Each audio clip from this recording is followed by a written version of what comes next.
नमस्कार प्रिय दर्शकों, आप सभी का हमारे चैनल रिया टून्स पर हार्दिक स्वागत है। यदि आप हमारे चैनल पर नए हैं तो कृपया हमारे चैनल को सब्सक्राइब करें और बेल आइकन दबाएं ताकि आपको हमारे हर नए वीडियो का नोटिफिकेशन सबसे पहले मिल सके। साथ ही हमें अच्छे अच्छे कमेंट्स करके अपना प्यार और समर्थन दें। तो चलिए आज की इस दिलचस्प और प्रेरणादायक कहानी की शुरुआत करते हैं। किसी घने जंगल में एक विशाल वट वृक्ष पर एक कौवा अपने परिवार के साथ रहता था। उसके परिवार में उसकी पत्नी कोवी और 2 नन्हे बच्चे थे। कौवा बेहद निर्धन था और अपने परिवार का पेट भरने के लिए रोज जंगल में भोजन की तलाश में भटकता था, मगर दाना पानी मिलना बहुत मुश्किल था। हर दिन वह भोजन खोजने निकलता, लेकिन अक्सर खाली हाथ लौटता। उसकी पत्नी और बच्चे कभी थोड़ा बहुत जो भी मिल जाता उसी से गुजारा कर लेते। कई बार उन्हें भूखे ही सोना पड़ता।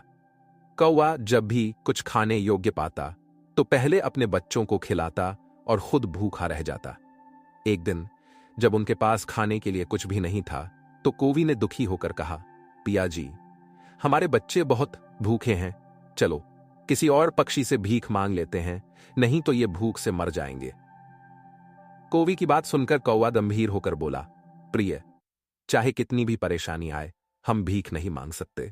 अगर हमने ऐसा किया तो हमारे बच्चे भी यह सीख जाएंगे और अपना आत्मसम्मान खो देंगे। कोवी ने फिर कहा, अगर भीख मांगना ठीक नहीं तो कम से कम जाकर कुछ भोजन खोज कर तो लाओ। कौवा अपने परिवार के लिए भोजन की तलाश में बहुत दूर निकल गया। कई दिनों तक भटकने के बाद अंततः उसे भरपूर दाना पानी मिला। वह खुशी खुशी अपने घोंसले में लौटा और अपने परिवार को खूब सारा भोजन लाकर दिया। सभी खुशी से भर गए। कोवी ने अपने पति से क्षमा मांगते हुए कहा, पिया जी, मुझे भीख मांगने की बात नहीं कहनी चाहिए थी। कौवा मुस्कुराया और बोला, प्रिय, अब मैं तुम्हें एक कहानी सुनाऊंगा जिससे तुम समझ सकोगी कि परिश्रम से ही सफलता मिलती है, और जो भी इस कहानी को सुनेगा वह कभी भी गरीबी से नहीं हारेगा।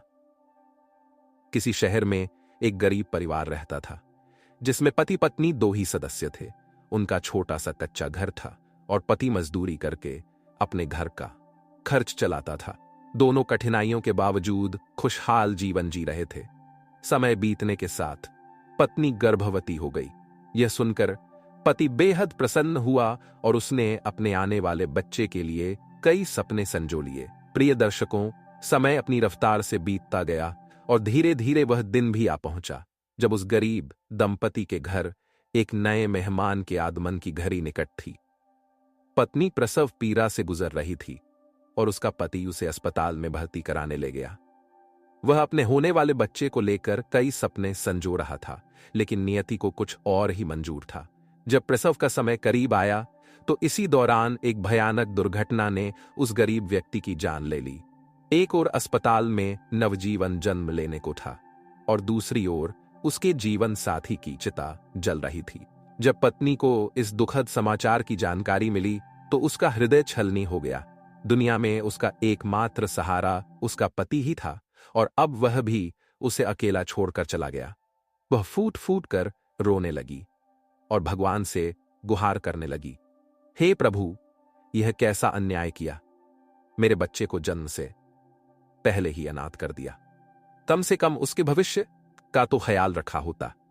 अस्पताल में वह बेबस मां अपने पति की याद में बिलख रही थी। उसे समझ नहीं आ रहा था कि अपने बच्चे के जन्म की खुशी मनाए या अपने पति की मौत का शोक। शहर के कुछ लोगों ने उसे सांत्वना दी और कहा, बहन, जन्म और मृत्यु भगवान के हाथ में होते हैं। मनुष्य का इस पर कोई अधिकार नहीं। हमें बीते हुए का दुख छोड़कर आने वाले कल की ओर देखना चाहिए। थोड़ी ही देर में उसने एक सुंदर पुत्र को जन्म दिया। बेटे की मासूम सूरत देखकर उसका कुछ दुख कम हुआ। उसने निश्चय किया कि वह अपने बच्चे को संपूर्ण प्रेम और देखभाल देगी ताकि वह एक सशक्त इंसान बन सके। कुछ समय तक नगर के दानी लोग उसकी सहायता करते रहे, लेकिन जैसे जैसे जैसे दिन बीते सभी अपने अपने जीवन में व्यस्त हो गए और मदद करने वाले पीछे हट। अब वह पूरी तरह अकेली पड़ चुकी थी। अब वह समझ चुकी थी कि दूसरों की सहायता से अधिक समय तक जीवन नहीं चल सकता। अगर उसे अपने बच्चे का भविष्य संवारना था तो उसे स्वयं परिश्रम करना होगा। उसने कई घरों में साफ सफाई और अन्य छोटे मोटे काम करने शुरू कर दिए। जो भी पैसे मिलते उनसे वह अपने और अपने बच्चे का गुजारा करने लगी। समय बीतता गया और उसका बेटा धीरे धीरे बड़ा होने लगा। जब वह 4 वर्ष का हुआ तो उसकी मां ने उसे सरकारी विद्यालय में दाखिला दिलाया। उसने ठान लिया था कि वह अपने बच्चे को शिक्षित करेगी ताकि उसे कभी किसी के आगे हाथ न फैलाना पड़े। प्रिय दर्शकों, को वह आगे कहता है, सच्ची मेहनत करने वाले के लिए कोई लक्ष्य दूर नहीं होता। जो व्यक्ति ज्ञान अर्जित करता है उसके लिए कोई भी स्थान पराया नहीं होता, और जो मीठे वचन बोलता है उसके लिए दुनिया में कोई भी अजनबी नहीं होता। वह महिला मेहनत मजदूरी करके अपने बेटे की पढ़ाई का खर्च उठाने लगी। बेटा भी यह भली भांति समझता था कि उसके घर में कमाने वाली सिर्फ उसकी मां ही है। उसके पिता का साया तो उसके जन्म से पहले ही उठ गया था। इसीलिए वह पूरी लगन से पढ़ाई करता ताकि अपनी मां के सपनों को साकार कर सके। समय बीतता गया और वह बच्चा 11 साल का हो गया। एक दिन उसकी मां अचानक गंभीर रूप से बीमार पड़ गई। शुरुआत में उसने इसे मामूली बीमारी समझकर नजरअंदाज कर दिया, लेकिन धीरे धीरे उसकी हालत बिगड़ने लगी।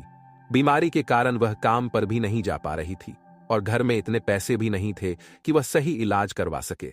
अपनी मां को इस स्थिति में देखकर बेटा चिंतित हो गया।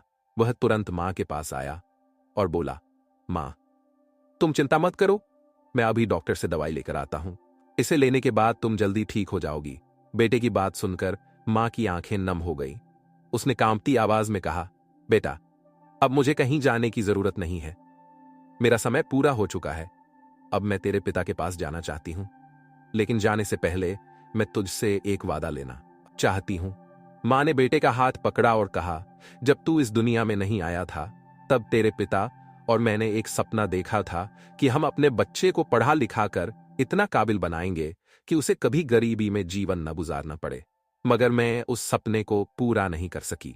लेकिन मेरे लाल, मैं चाहती हूं कि तू अपने पिता के उस अधूरे सपने को जरूर पूरा करे। हमेशा मेहनत और ईमानदारी से जीना। कभी ऐसा कोई काम मत करना जिससे तेरे पिता का नाम बदनाम हो। बेटा, याद रखना, जीवन में पैसा ही सब कुछ नहीं होता। बहुत से लोग धन के पीछे इतने अंधे हो जाते हैं कि वे अपने माता पिता तक की परवाह नहीं करते। पर तू ऐसा मत करना। तू अपनी मेहनत और ईमानदारी से इतना आगे बढ़ कि लोग तेरा नाम सम्मान से ले। कभी किसी के आगे हाथ मत फैलाना। कभी किसी से भीख मत मांगना। आत्मसम्मान के साथ जीना ही सबसे बेटे की आंखों में आंसू आ गए, लेकिन उसने मां को दिलासा देते हुए कहा, मां, तुम चिंता मत करो, मैं अभी दवाई लेकर आता हूं। इतना कहकर वह मां से 10 रुपए लेकर दवा लेने चला गया, लेकिन बेटे के लौटने से पहले ही उसकी मां की सांसें थम गईं। जब नगरवासियों को इस दुखद घटना का पता चला तो वे सभी इकट्ठा हुए और बेटे के हाथों ही उसकी मां का अंतिम संस्कार करवाया। अब वह मासूम बच्चा पूरी तरह अकेला हो चुका था। न कोई मां, न कोई पिता। उम्र भी इतनी नहीं थी कि वह खुद पर जिम्मेदारियों का बोझ उठा सके। उसके दूर के रिश्तेदारों ने भी उसकी कोई परवाह नहीं की, क्योंकि वह गरीब था। लेकिन उस बच्चे ने हार नहीं मानी। मां के छोड़े हुए थोड़े बहुत पैसों से कुछ दिन तक अपना गुजारा किया, लेकिन वे पैसे भी जल्दी ही खत्म हो गए। घर में खाने के लिए कुछ भी नहीं बचा था। अब उसके पास एक ही रास्ता था, कुछ काम करके अपना पेट भरना और पढ़ाई जारी रखना। इस तरह उसने अकेले ही अपने जीवन की कठिन राह पर कदम बढ़ा दिया। प्रिय दर्शकों, को वह आगे कहता है कि वह लड़का अपनी मां की बात कभी नहीं भूला था। उसकी मां ने मरते समय उसे समझाया था कि चाहे कितनी भी कठिन परिस्थिति आ जाए, लेकिन कभी किसी के आगे हाथ मत फैलाना। मेहनत करके ही अपना जीवन यापन करना। यह सीख उसके मन में गहराई से बैठ गई थी, इसलिए उसने कभी भीख नहीं मांगी। विद्यालय से लौटने के बाद वह खेतों में मजदूरी करने चला जाता। कभी किसी चाय की दुकान पर काम कर लेता। वहां से जो भी थोड़े पैसे मिलते उससे अपनी स्कूल की फीस भरता और खाने पीने की जरूरतें पूरी करता। इस तरह छोटी सी उम्र में वह न सिर्फ अपनी पढ़ाई जारी रखे हुए था, बल्कि मेहनत करके अपना पेट भी भर रहा था। समय बीतता गया और धीरे धीरे कुछ साल इसी तरह निकल गए। अब वह लड़का अपने नगर से निकलकर कस्बे में पढ़ने लगा, लेकिन वहां पढ़ाई का खर्च बढ़ गया। किताबों, कापियों और स्कूल की फीस के लिए अधिक पैसे की जरूरत पड़ने लगी, लेकिन उसने कभी हार नहीं मानी। रोजाना विद्यालय जाता और जो भी कमाता था उसे पढ़ाई में ही लगा देता। जो थोड़े बहुत पैसे बचते उनसे किसी तरह अपने खाने पीने का इंतजाम करता। प्रिय दर्शकों, यह लड़का एक कठिन परिस्थिति में जी रहा था। यदि वह कोई स्थायी काम करता तो उसकी पढ़ाई छूट जाती, और अगर पढ़ाई करता तो खाने के लिए भी कुछ नहीं बचता। इसलिए वह दोनों कामों को साथ साथ निभाने की कोशिश करता। स्कूल से लौटकर वह काम की तलाश में निकल जाता था। एक दिन की बात है, वह विद्यालय से पढ़कर घर लौटा और फिर काम की खोज में निकल पड़ा। लेकिन दुर्भाग्य से उस दिन उसे कोई काम नहीं मिला। पूरा दिन भटकते हुए बीत गया। थका हारा जब घर लौटा तो उसके पास खाने के लिए कुछ भी नहीं था। जो पैसे थे उनसे पहले ही स्कूल की फीस भर चुका था। उसकी स्थिति यह थी कि जो कमाता उसी दिन खा लेता। उस दिन कोई काम न मिलने के कारण उसे भूखे पेट ही सोना पड़ा। केवल पानी पीकर सो गया और अगले दिन फिर सुबह बिना खाए पिए विद्यालय चला गया। विद्यालय से लौटने के बाद वह फिर से काम की तलाश में निकल पड़ा, यह सोचकर कि कल काम नहीं मिला था, लेकिन आज जरूर कोई न कोई काम मिल जाएगा। लेकिन दुर्भाग्य ने उसका साथ नहीं छोड़ा। उस दिन भी उसे कोई काम नहीं मिला। भूख अब असहनीय हो गई थी। उसके मन में एक पल के लिए विचार आया कि भूखे पेट पढ़ाई भी नहीं हो पाती, क्यों न किसी से कुछ मांगकर खा लूं। लेकिन तभी उसे अपनी मां की बात याद आई, बेटा कभी भीख मत मांगना, हमेशा मेहनत से कमाकर खाना। लड़के के अंदर आत्मसम्मान भरा हुआ था। उसकी हिम्मत नहीं हुई कि किसी से खाने के लिए कुछ मांगे। वह सोचने लगा कि अगर मैंने भीख मांगना शुरू कर दिया तो लोग मुझे भिखारी समझेंगे। भगवान ने जब पेट दिया है तो कहीं न कहीं से भोजन भी देगा। उसने उस दिन भी भूखा रहकर रात बिताई।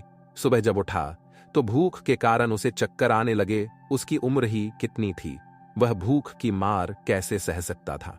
अगर वह बड़ा होता तो शायद 2-4 दिन भूखा रहकर गुजार भी लेता, लेकिन अब यह असंभव था। आज उसने विद्यालय भी नहीं जाने का फैसला किया। उसने सोचा कि सुबह से ही काम की तलाश में जाऊंगा। अगर काम मिल गया तो कुछ खा लूंगा और फिर अगले दिन की तैयारी करूंगा। वह पूरे दिन इधर उधर भटकता रहा, लेकिन काम नहीं मिला। अब तो उसकी हालत इतनी खराब हो गई थी कि आंखों के सामने अंधेरा छाने लगा था।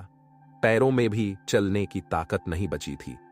अंततः वह एक पेड़ के नीचे बैठ गया और सोचने लगा, अगर मुझे जल्द ही कुछ खाने को नहीं मिला तो मैं जिंदा नहीं रहूंगा। मुझे कुछ न कुछ करना ही पड़ेगा। प्रिय दर्शकों, अब एक बार फिर से उस लड़के के मन में भीख मांगने का विचार आया, लेकिन उसकी आत्मा ने तुरंत उसे झकझोर दिया। तू गरीब हो सकता है, लेकिन भिखारी नहीं।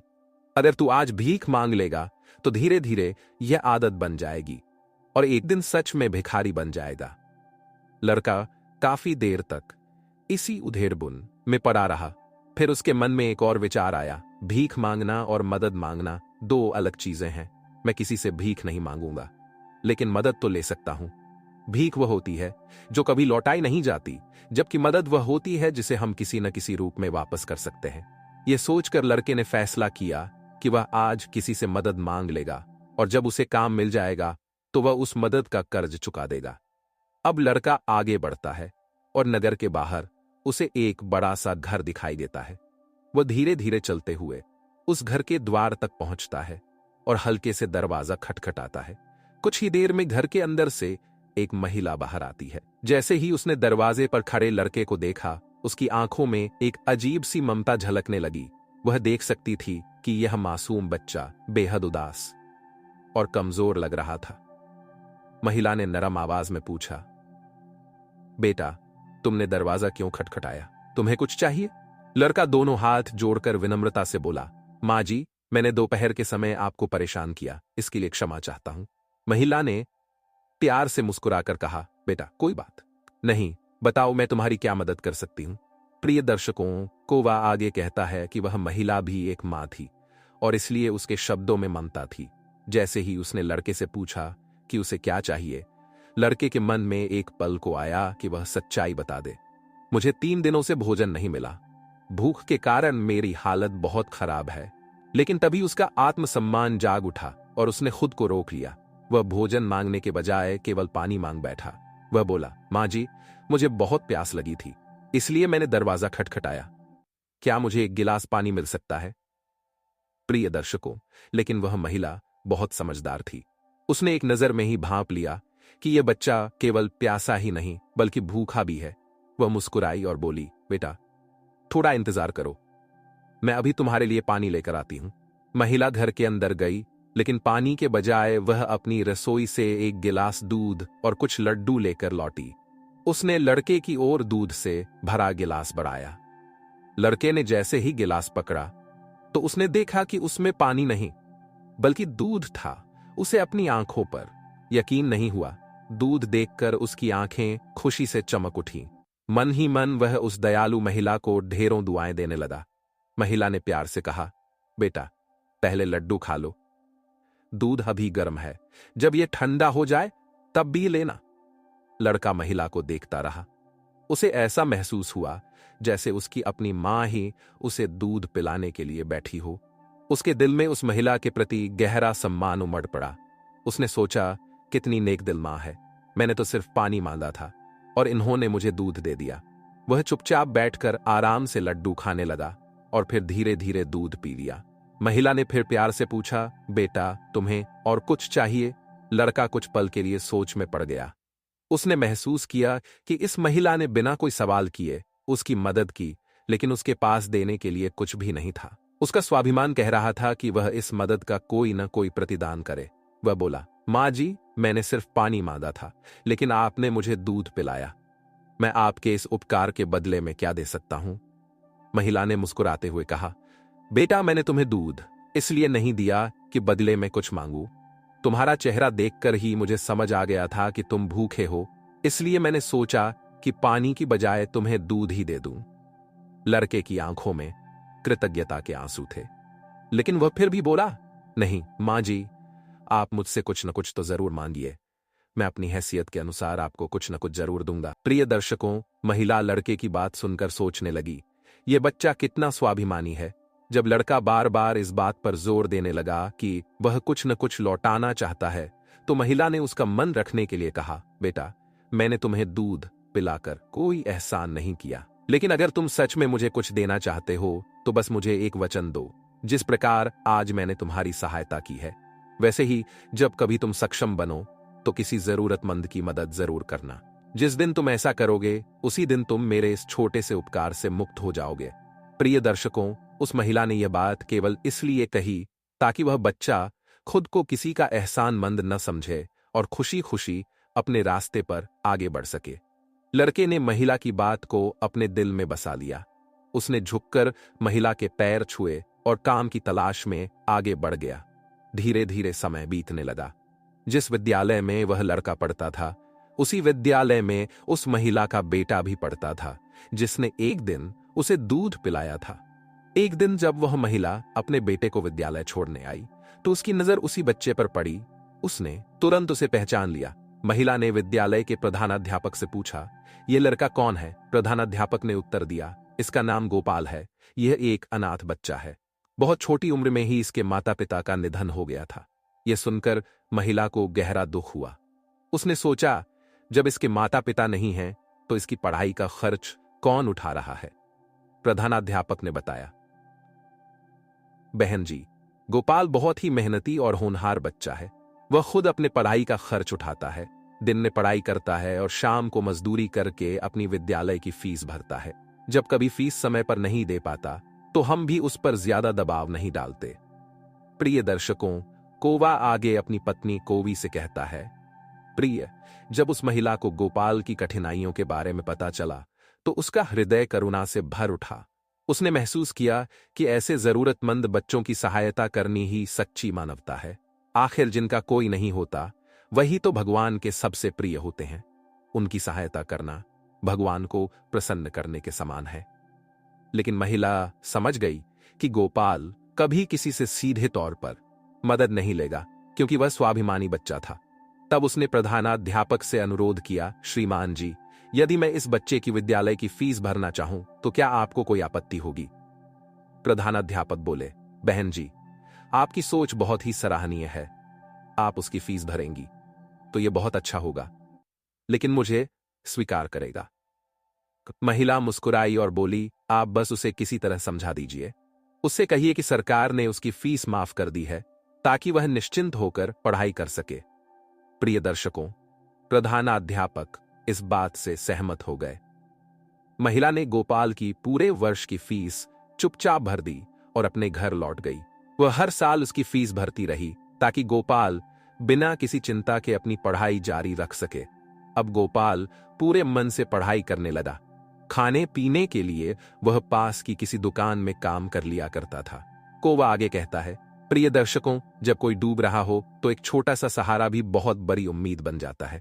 उस महिला की थोड़ी सी मदद से गोपाल का भविष्य संवरने लगा। वह अब पूरे मनोयोग से पढ़ाई में जुट गया।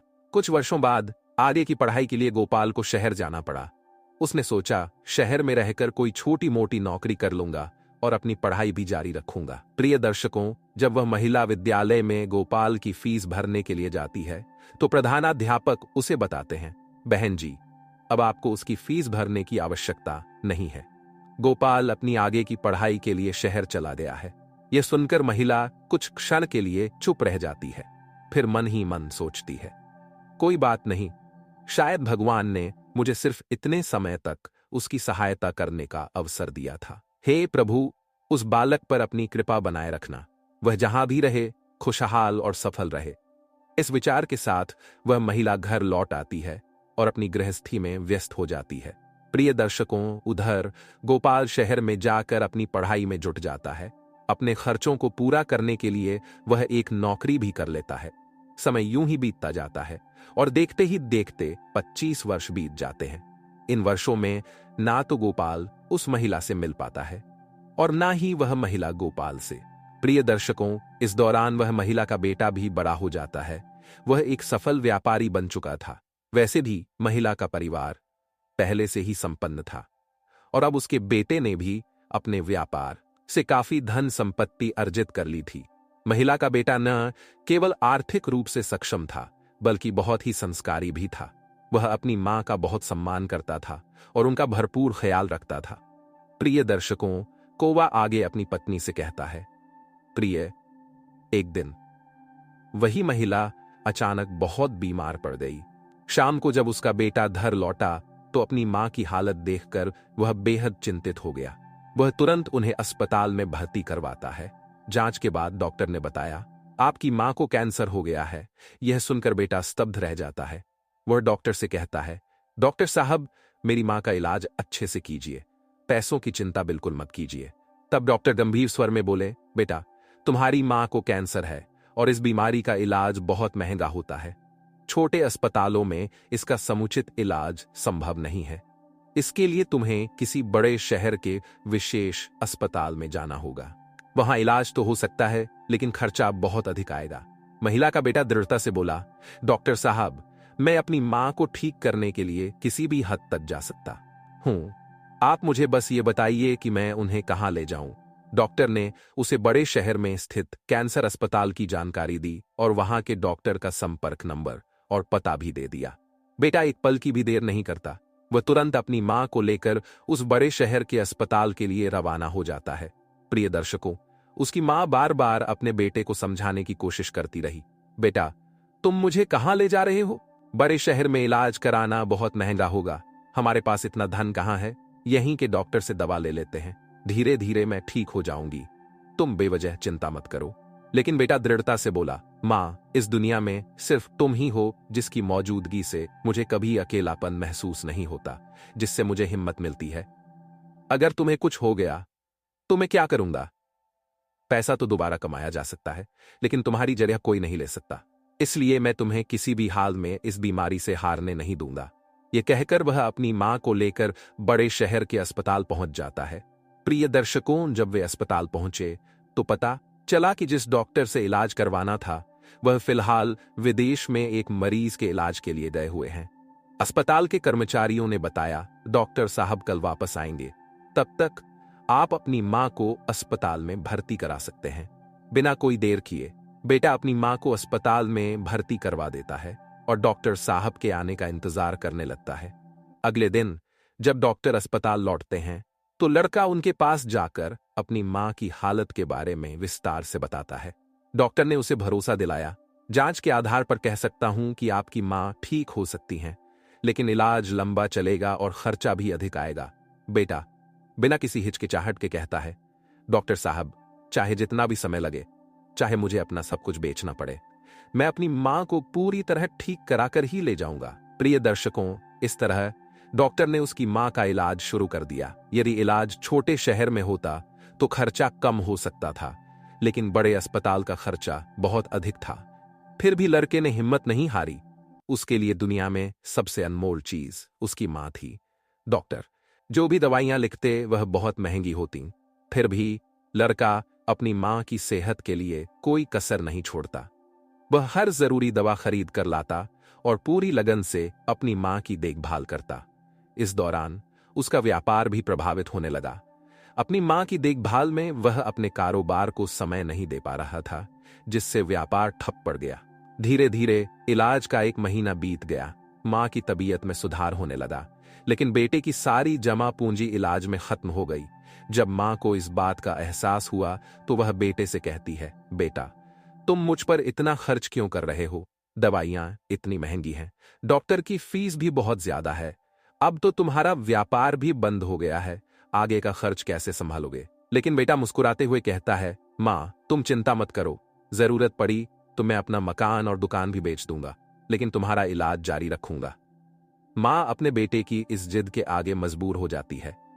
वह जानती थी कि उसका बेटा जो ठान लेता है उसे पूरा किए बिना नहीं मानता। प्रिय दर्शकों, उस अस्पताल में एक अजीब बात थी।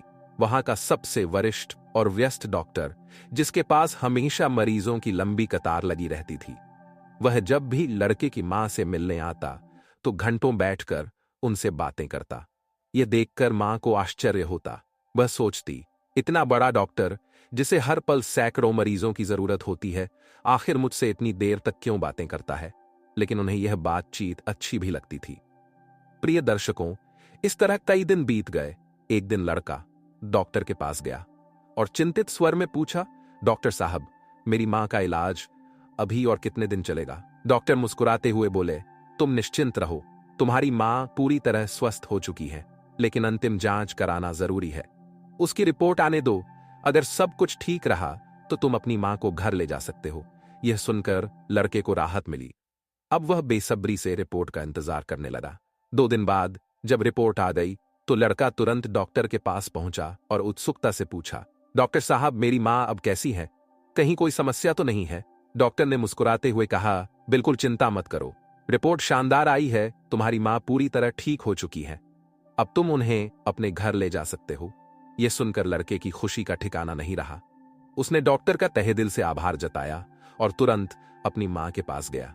प्रिय दर्शकों, वह सोच रहा था, भगवान का लाख लाख धन्यवाद, मेरी मेहनत सफल हुई, मेरी मां अब पूरी तरह ठीक है। जैसे ही उसने अपनी मां को यह खुशखबरी दी, मां भी बहुत खुश हो गई, लेकिन अगले ही पल उनका चेहरा बुझ गया। उनके मन में एक नई चिंता घर कर गई।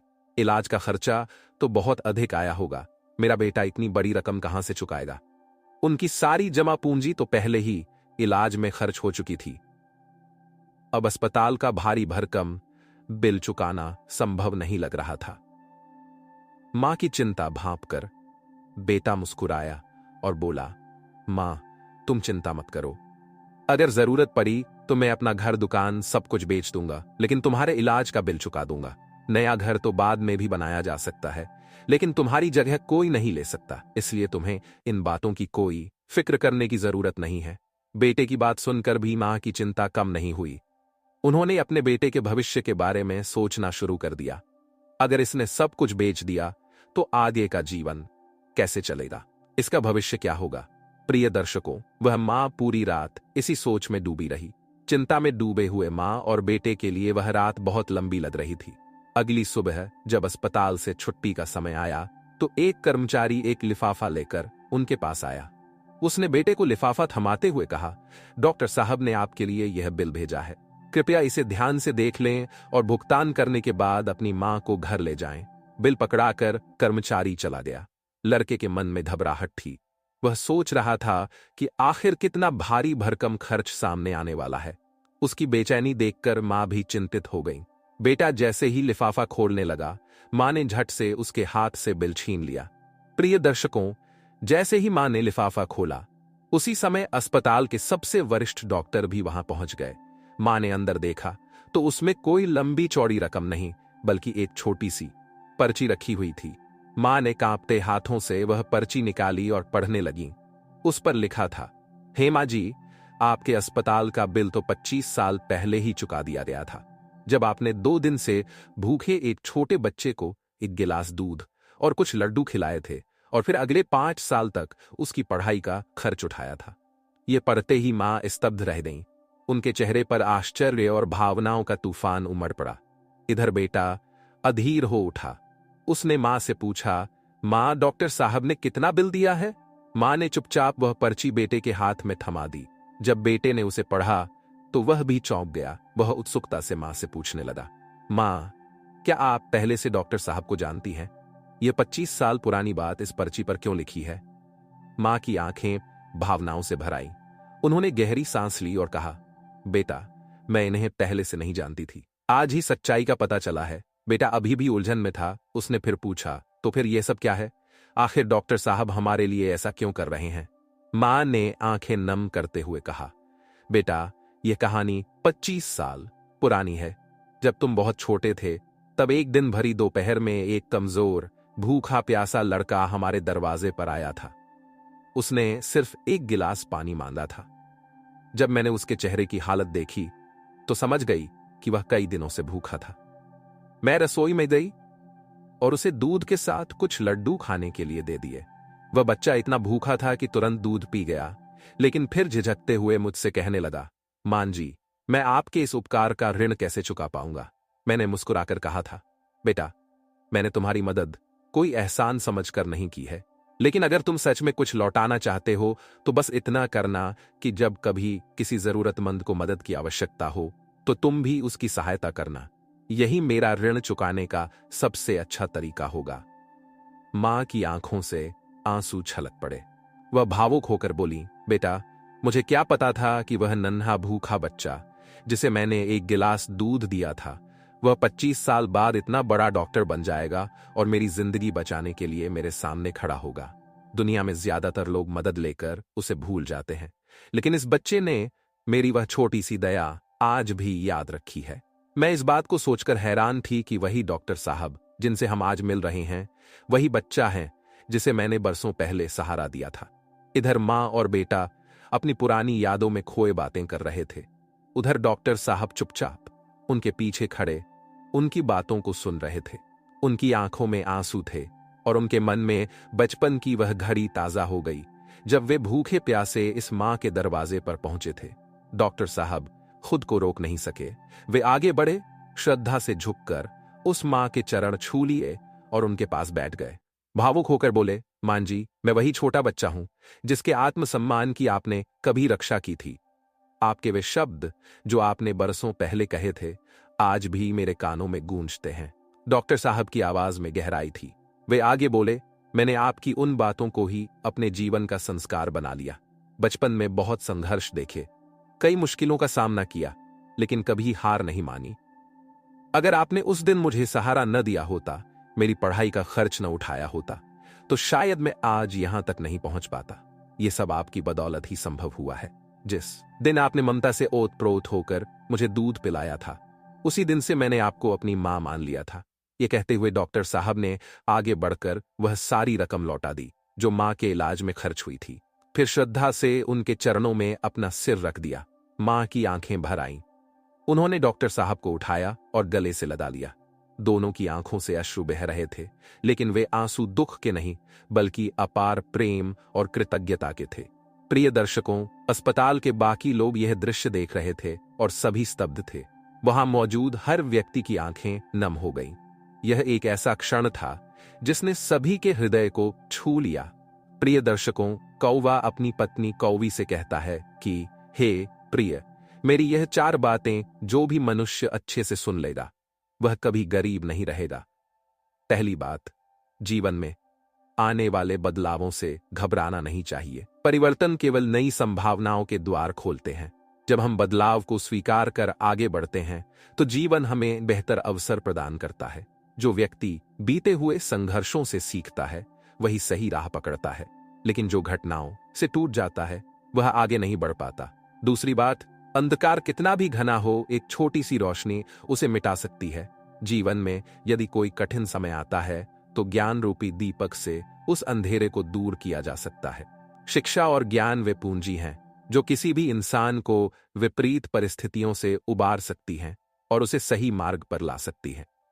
तीसरी बात, हमेशा दूसरों की भलाई करें, जरूरतमंदों की सहायता करें, क्योंकि जब आप किसी की मदद करते हैं तो उसका प्रतिफल आपको जीवन में अवश्य मिलता है। यदि आपको किसी की सहायता करने का अवसर मिले तो उसे कभी न गंवाएं। कहा जाता है कि डूबते हुए व्यक्ति के लिए एक छोटा सा तिनका भी जीवन दान बन सकता है। आपकी छोटी सी सहायता किसी के जीवन में बड़ा बदलाव ला सकती है। जब हम किसी का सहारा बनते हैं तो ईश्वर हमारे लिए भी कोई न कोई राह खोल ही देते हैं।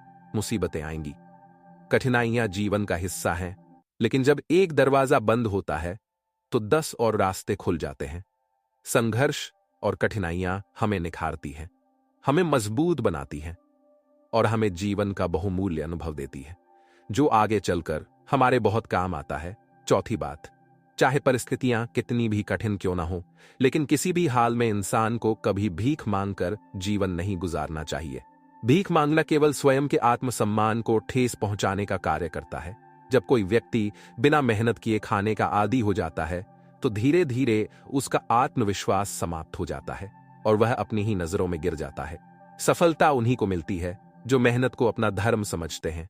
इसलिए परिश्रम ही जीवन का सबसे बड़ा धन है। मेहनत से कमाया गया अन्न ही असली संतोष और आत्मनिर्भरता प्रदान करता है। प्रिय दर्शकों, आज की यह प्रेरणादायक कहानी यहीं समाप्त होती है। हमें उम्मीद है कि यह कथा आपको पसंद आई होगी और इससे आपको जीवन में कुछ सीखने को अवश्य मिला होगा। आप सभी से अनुरोध है कि हमारे चैनल को सब्सक्राइब जरूर करें। मिलते हैं अगले वीडियो में, तब तक के लिए नमस्कार। जय श्री कृष्ण।